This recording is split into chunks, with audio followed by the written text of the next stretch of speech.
What's going on, my favorite off-roading private jet enthusiasts, if that is a thing? So, if the idea of taking a private jet to remote locations sounds interesting to you, I've certainly got the perfect jet to show you today, the Pilatus PC-24, and is widely known as the most versatile jet in the whole world. In this video, we're going to show you just how versatile this jet really is. But if you're new here and don't know me, my name's James Bodie, and you are watching Relative Motion, the unbiased channel all about showing you the most interesting places in the world and the best, safest, and even quirkiest ways to get you there. And if any point you do like this video, I would certainly hope you consider subscribing down below, because that's the best way to help more videos like this come your way. Here we go.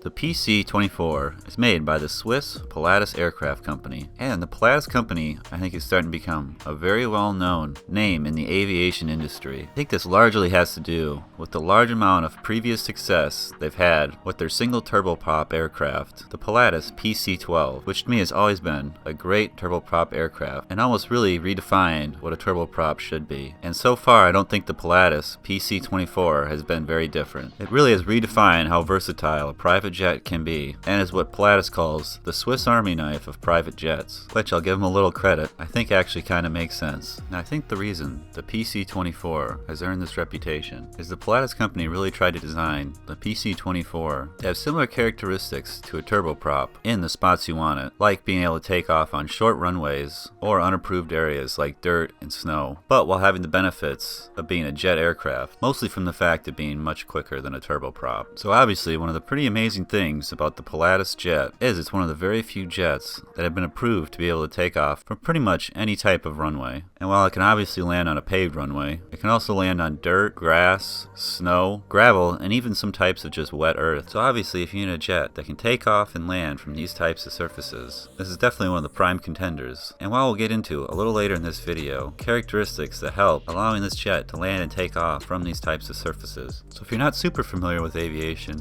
and you're wondering some of the places this might include around the world where you might be very limited to landing on these types of surfaces are the very northern parts of Alaska and possibly Russia too, where actually for the most part there aren't very many roads, so the majority of the way people actually get around is not by car but by airplane. Although typically these planes, often called bush planes, will be slightly different from your regular airplanes, optimized for taking off in these kinds of conditions. In a not so different way from this Pilatus jet actually. I think the other potentially interesting idea to explore for a reason to be landing on these types of surfaces again is actually if you want to have your own private strip at your house, because obviously an airfield that's just grass or dirt is going to be a lot cheaper to make and maintain than a paved runway. So if you are actually looking for a private jet you might be able to keep at your private residence, I think this Pilatus jet could certainly be an interesting one to look into for that. And like I had mentioned briefly, the thing that makes this also very similar to a turboprop, that was a design characteristic they really tried to build in, was giving this jet short landing and takeoff distances, which actually I think is pretty crazily less than a lot of even lighter jets, and really is more similar to a lot of turboprop aircraft, which I have to say really greatly increases the versatility of this jet like they tout, because a lot of these unpaved runways tend to be pretty short as well. And on top of it, like I had mentioned, if you are trying to keep this jet at your private residence, this also means a shorter runway you're going to have to make and maintain, which again will hopefully help keep the cost of building a runway down, because they can obviously get very expensive. And if this jet still doesn't seem versatile enough to you, it also happens to be, as far as I know, the largest single pilot certified private jet in the world. But while it is the largest single pilot, it isn't the fastest. And it's also maybe one of the slight negatives about the Pilatus jet, is building it to be more like a turboprop, it's going to tend to be a little slower. However, I still think this jet has a decent speed, and especially when you take in consideration what it's also capable of doing, I think the jet's speed is adequate, but is still a point worth mentioning. Now to actually get into some of the features of this aircraft, aircraft, I think it might be appropriate to just start in the cockpit, where we were just talking about how this is single pilot certified. Now, one of the features that really led to this ability is all about reducing the workload on the pilots, so they're actually able to focus more on flying the aircraft. Now, in the PC-24, they've done this, I think, by integrating one of the most complex avionics systems you're going to see on any aircraft this size. And I say the word complicated lightly, because the idea is having this complex avionics system in the cockpit will start autonomously doing some of the tasks the pilot would normally have to do. Like, just for example, this aircraft is actually equipped with auto throttles, which pretty much means for the most part, the pilot won't have to adjust the throttle of the aircraft and will be done automatically for him. The Pilatus jet is equipped with the Honeywell Primus Epic 2 system, and I think it's worth mentioning, this is really one of the highest end avionics systems there are on the market, and it's pretty crazy to see in a jet this size. The Primus Epic system is really what I would call an airliner grade system, which means you would obviously find something like this in smaller airliners that would potentially carry around 100 or more passengers. The Primus Epic 2 system in this jet is only also currently found in Embraer's new E2 family of jets. And the Primus Epic system is also found in the Gulfstream G650, which is pretty much the pinnacle of private jets. This system has 4 large flight displays, and even in a kind of unique configuration for this system, with 2 stacked in the middle. But I think this was a good idea, because I would imagine this was done to give more access to a single pilot, if it is being flown that way. So the pilot has easy access to 3 large flight displays that can easily show whatever information to his heart's content. Now, as I had said, this is really one of the only actual jets that can take off and land from unapproved surfaces. And really the only other jet that I know of, off the top of my head, is actually old models of Boeing 737s could actually be equipped with what I think was called a gravel kit, which gave it the equipment necessary to allow it to take off from similar unpaved surfaces. Now, as always, I'm always interested to hear about other vehicles, so if you are aware of any other jet aircraft that can take off from unpaved surfaces, I'd love to hear about it down in the comments below. But like I had mentioned, I'm going to go over some of the features that this PC-24 is actually equipped with to help allow to take off and land from these types of conditions we've been talking about. So probably the first and most important task, I would say, of landing on these unapproved surfaces is to keep the jet engines from sucking up any sort of foreign material, which in a jet engine, for obvious reasons, can cause catastrophic damage very quickly. And in aviation, because this is particularly dangerous, there's even a term for this called FOD, which stands for Foreign Object Damage. And as the name suggests, there's any sort of foreign material to the aircraft that causes damage to the aircraft itself. One of the major ways this is accomplished with the Pilatus PC-24 is it's certainly one of the smallest jets that actually has dual slotted flaps. And if you don't know, the flaps are simply the trailing edge of the wing that can be lowered to help increase lift, but also increases the drag of the particular aircraft. So having these dual slotted flaps is certainly also one of the ways that helps keep the PC-24 to being able to land and take off from shorter runways. And on top of it, to help keep the potential of this FOD down, these dual slotted flaps also act as what I want to call almost a mud flap on a car, helping the main landing gear wheels from kicking up dirt and debris more into the air. Fortunately though, the downside of this is these flaps do become sort of sacrificial in the fact that all this FOD is now just going to hit that. So I certainly hope they build in a replaceable sacrificial material on the underside of these flaps, because they're likely going to sustain a lot of damage if you are using unpaved surfaces a lot. Another way of helping control where the foreign debris tends to go when the aircraft kicks it up is the nose wheel can be particularly a problem because of the longer distance it has to potentially kick up debris into the engines, and where the main landing gear are placed under the wings, the nose is going to have the potential, because of that greater distance, to even be able to kick debris up and over the wings, which could very likely cause the engines to suck up this debris, which, like I mentioned earlier, is going to be very undesirable. So one of the more common ways actually in aviation for helping keep this down is putting what I believe are called chines on the nose wheel tire itself, which basically shapes the wheel into more of a cone-like shape, very simply trying to fling debris outwards instead of kicking it up like it did before. This can also be very useful for helping keep rain out of the engines, which obviously rain's not going to cause much damage to the aircraft, but if enough water can actually get into the engines, they can cause the engines to flame out. So that's why I think these nose wheel chines tend to be more popular in jets in general. But this landing gear, on top of all the features I mentioned already, also even has, similar to some off-roading vehicles might even have, a fairly low tire pressure, especially for a private jet, which pressures can typically be easily over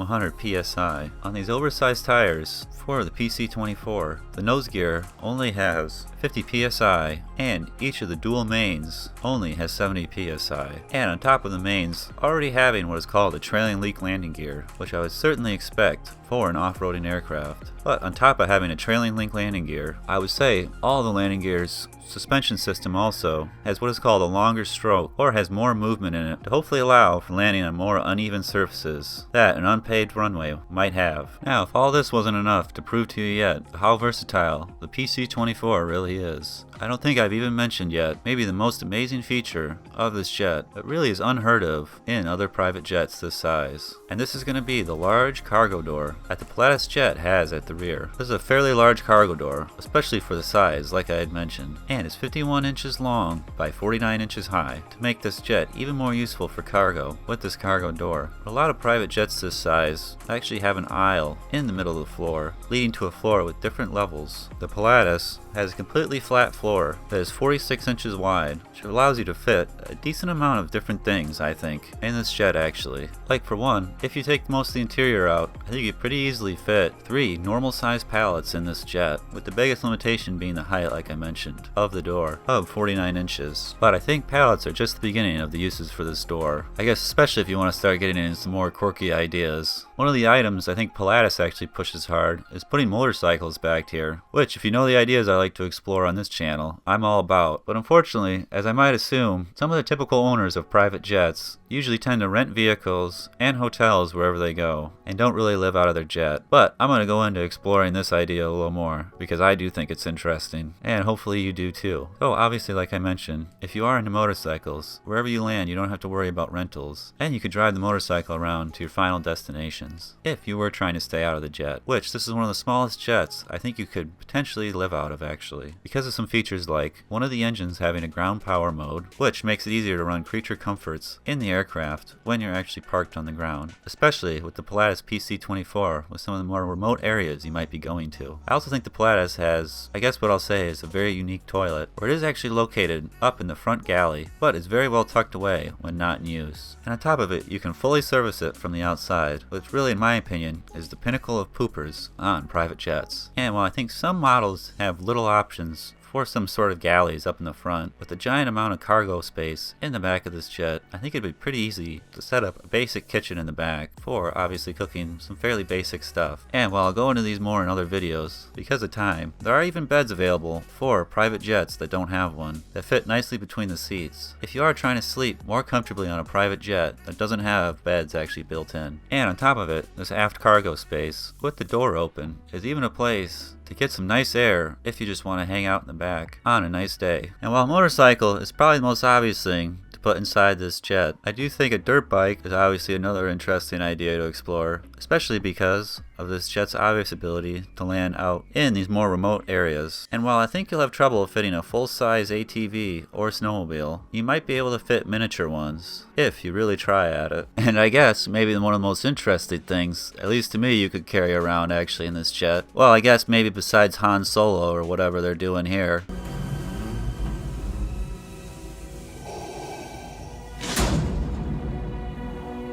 is actually the smallest production car in the world. I think would actually just fit in the back of this jet. And while I mentioned I can't imagine ever seeing a CEO or some of the typical people you might expect flying around in a Pilatus jet inside this car, if you're really gung-ho on not renting a car wherever you land, then maybe this is the jet for you. And maybe like Jeremy Clarkson showed us, if you are a CEO, maybe you don't want to leave your car outside the building and want to drive it right into the board meeting. Is a key responsibility of anyone who uses a photocopier. I hope that in this session we can discuss and... Or I guess if you want to be a little more boring, you could just get a regular moped, because that's basically all this thing is. But anyways, thank you so much for making it to the end of this video, and I really hope you found some of these ideas as fun and ridiculous as I did. If you did, I'd appreciate you smashing that thumbs up down below. And until I see you next time, I'm James Bodie, and you've been watching Relative Motion.